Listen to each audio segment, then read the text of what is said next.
On this week's edition of The Blitz, Agent Zero is in the house. He is on the case as we set our sights on draft targets for key positions of need for the Cowboys. The Blitz starts now.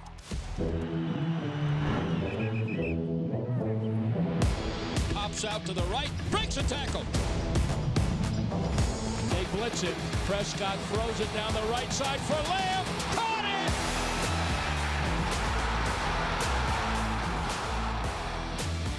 To throw, rush, sacked by Parsons. Bell-tie snap. Prescott with plenty of time. Lobs it end zone. Jake Ferguson.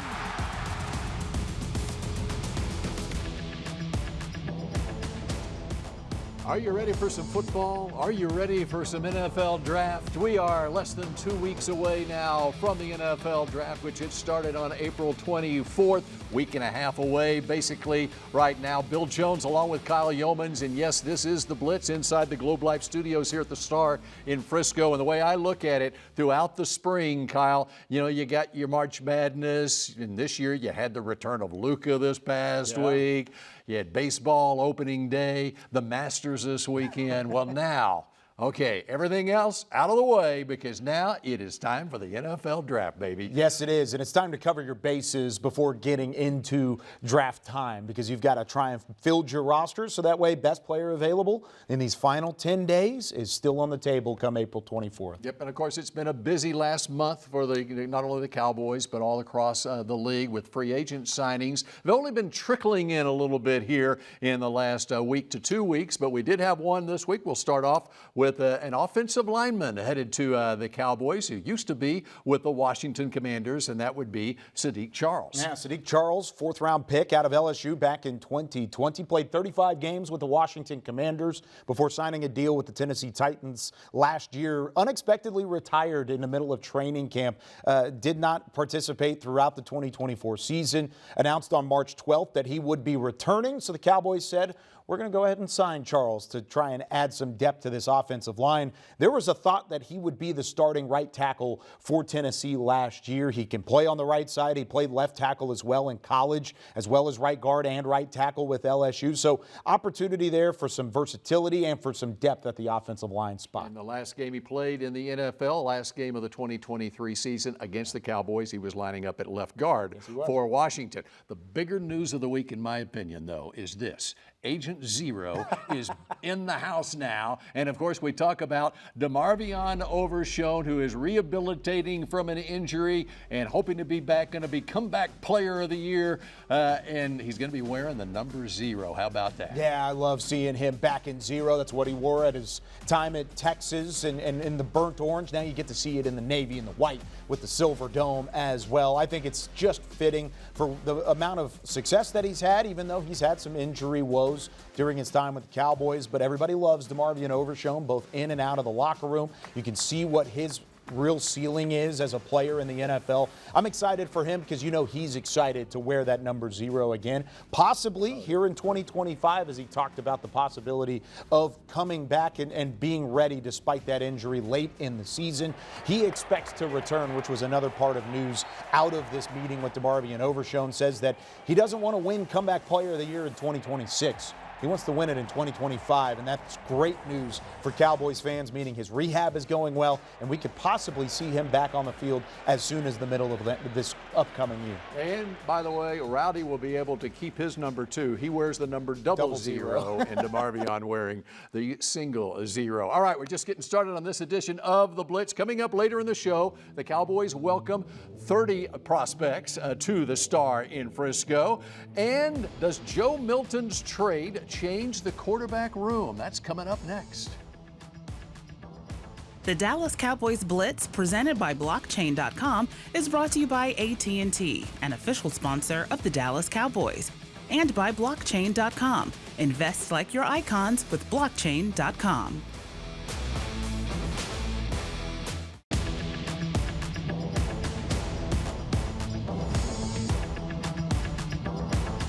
This segment is brought to you by AT&T, official sponsor of the Dallas Cowboys. Welcome back to The Blitz. Tommy Yarish caught up with one of the new faces on this Cowboys team here at the Star in Frisco. Tommy Yarsh here alongside new Cowboys quarterback Joe Milton III. Joe, thanks for making some time. Just your initial reactions to being in Dallas, the news when you got the trade, and now being a Cowboy. Yeah, thank you for having me. It was great. It was a blessing come true. That was something that, me and my team talked about and was able to get done with the Cowboys. So, it was just a blessing to be here. You've only got just 1 year under your belt, still plenty of room left to grow and get more experience in this league. What did you take from your rookie season, and how do you look forward to building on that? Yeah, man, for my rookie season, I grew a lot. Football is football at the end of the day. But for two, just having fun, enjoying the best thing I can do, and that's going out there and just having fun with it, and enjoying my teammates, get to learn different people. I'm here now, I'm a Cowboy now, so, just being able to learn my teammates and get to, explore and experience different things with them. Some of the early conversations that you've had with Brian Schottenheimer and offensive coordinator Clayton Adams, what have those been like, and what have they told you about how they want to utilize you in their offense? Nothing was being said yet. Just pretty much getting the feel of who Joe Milton is, and just trying to get a feel for them as well. So it just pretty much haven't been talked about. So I guess we'll see when it happens. And for Cowboys fans who are asking that same question, who is Joe Milton? Yeah, I'm a cool, calm, collected person. I like to have fun. I'm very passionate about football. I play Call of Duty here and there, and I like being me. You'll always see me smiling, for one, and I'm always enjoy my teammates to the best that I can. And that one game that you played last season for the Patriots, there's a lot of good stuff on tape. What did you learn just being able to start that game, and how do you look forward to being able to put some more starts together here down the line? Just playing in that last game, I realized that, football is just football, no matter what level you're on. Just approach the game the same.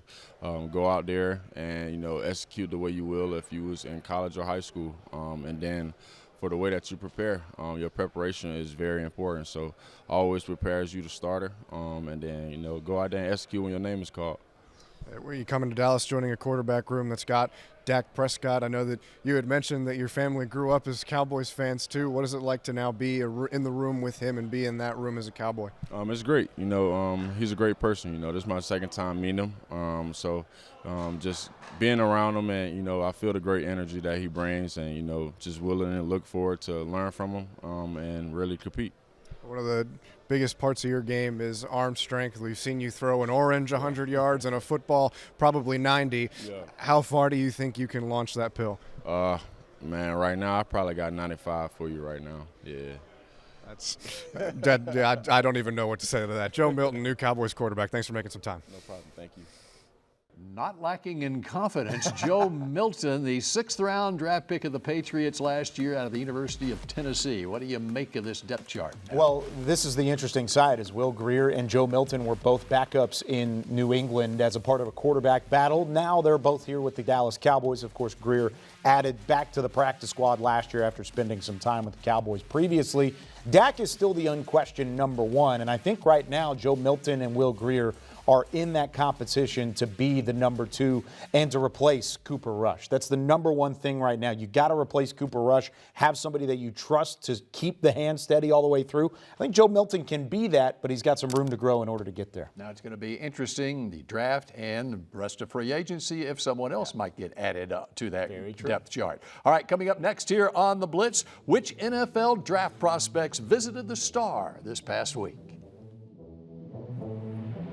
This segment was brought to you by AT&T, official sponsor of the Dallas Cowboys.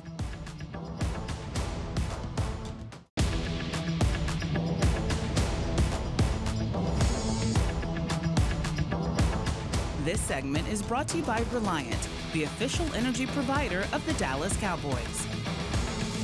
This week in Cowboys history, it was 24 years ago that quarterback Troy Aikman announced his retirement. Aikman spent 12 seasons in a Cowboys uniform, winning 3 Super Bowls, and left holding or tied for 47 separate club passing records.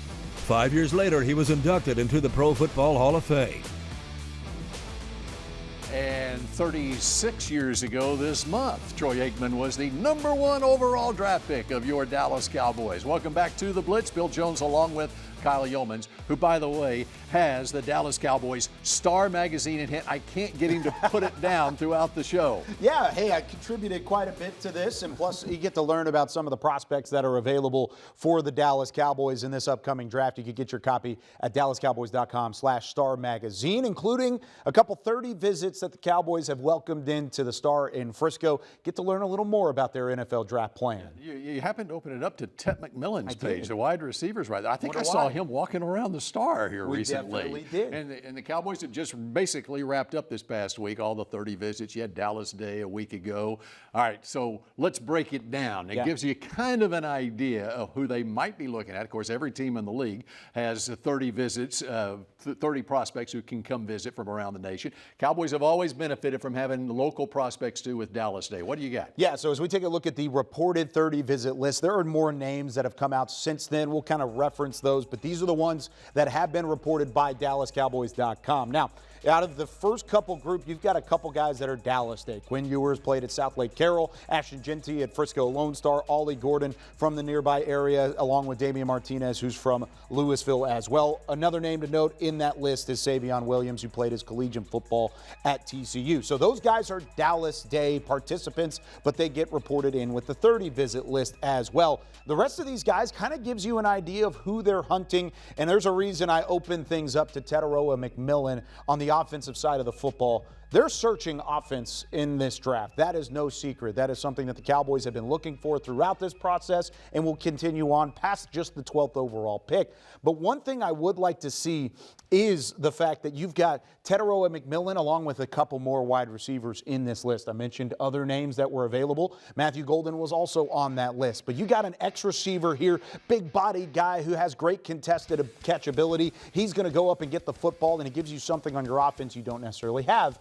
Golden is another name that was a reported 30 visit list man out of Texas who gives you separation that you don't possibly have. So as we're taking a look at some of these offensive prospects, you expect them to look at Ashton Genty. You expect them to break down the offensive side of the football. I just want to note, because of the list that has come out, don't sleep on offensive line as a possibility. Maybe not at 12. But even in the second and third round, they're trying to run the football effectively. They want to protect their quarterbacks as well. Yep, and you saw the quarterback there, Quinn Ewers out of Texas. That's been noted as well. It's going to be very interesting to see where the Cowboys go. Those are the offensive players. What about on the defensive side of the football? Yeah, defense, you're looking outside in. You heard Brian Schottenheimer talk about it. You've got some guys off the edge like Shamar Stewart from Texas A&M who had a great Senior Bowl, had a great combine, has really flashed despite a lack of production at times. Alfred Collins from Texas could very easily help you shore up your run defense. But I would expect them to look at the cornerback position early. Guys like Will Johnson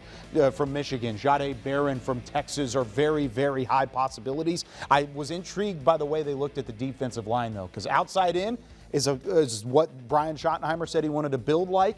It wouldn't hurt them to go inside out and try and build in the trenches as well. Just gives you an idea of some of the players that the Cowboys might be looking at come the first round of the draft, especially. When we come back, Nicole Hutchison will join the show, and we are going to take a look at the top positions of need for Jerry Jones in this Cowboys organization. This segment was brought to you by Reliant, the official energy provider of the Dallas Cowboys.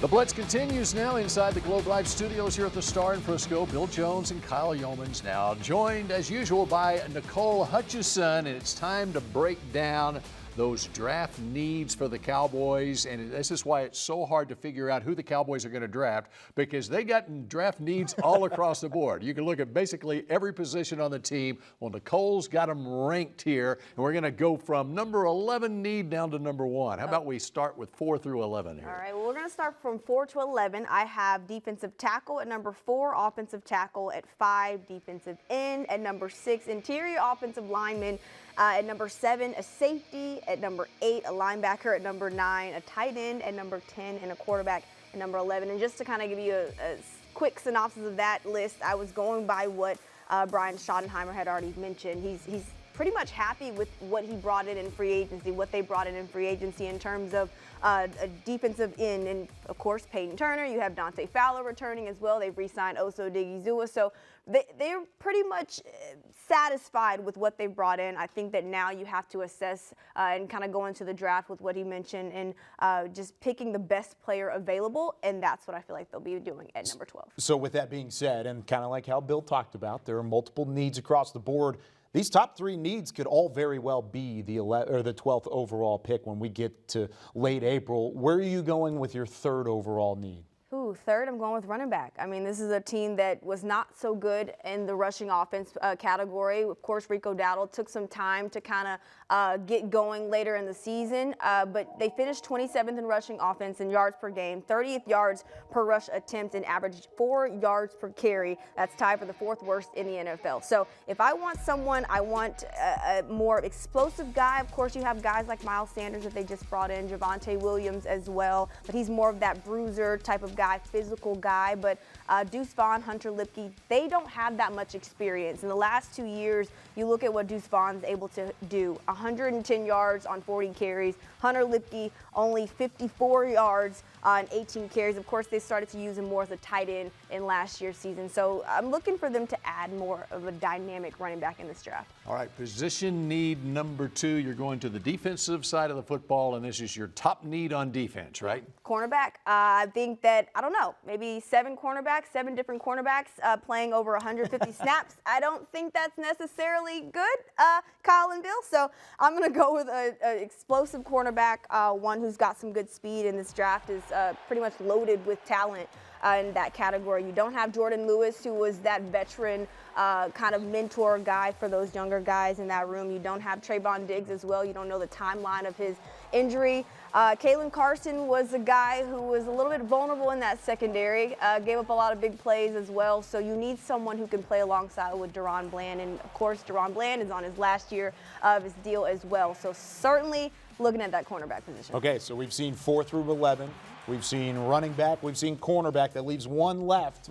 Why is wide receiver your top need? Oh, man. I think you had mentioned it already, Kyle, is that the fact that we don't really have an explosive playmaker, that kind of game-changing playmaker in that wide receiver room. Yes, there's potential, but there isn't proven potential just yet.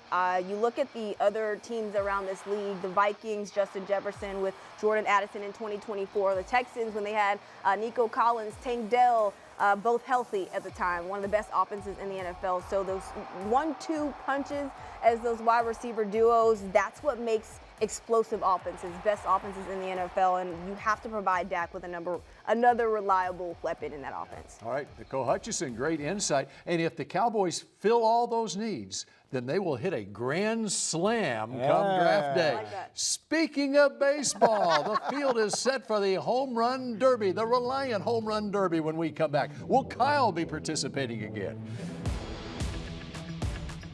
Closed captioning is brought to you by the Texas Lottery. Dallas Cowboys scratch tickets from the Texas Lottery are here. Play today. To watch more Dallas Cowboys content on your connected TV, download the Cowboys Now app on Amazon Fire, Roku, and Apple TV.